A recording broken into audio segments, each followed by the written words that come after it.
Welcome to Pindar Poetry. We hope you learned something new. You begin by preparing the apps so Capture can see the game. Run OBS as administrator and launch the game first.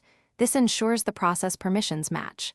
Make sure both OBS and the game use the same GPU.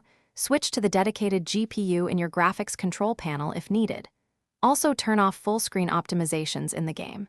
EXE properties to avoid Windows API handoffs. Once done, add a new game capture source and set mode to capture specific window or capture any full-screen application. You now adjust the capture settings to match how the game renders. Choose capture specific window and pick the game's executable name so OBS attaches directly.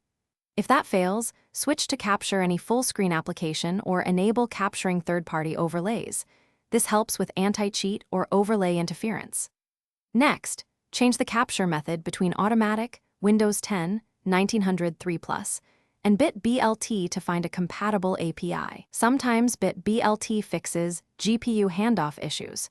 Make sure Allow Transparency is off for performance. Finish by verifying outputs and trying fallbacks. If game capture stays black, add display capture as a reliable fallback and crop, or set a capture region to focus on the game.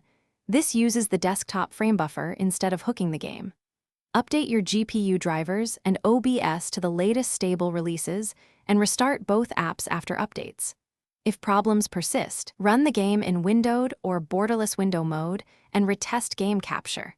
This often restores visibility when exclusive full-screen APIs block.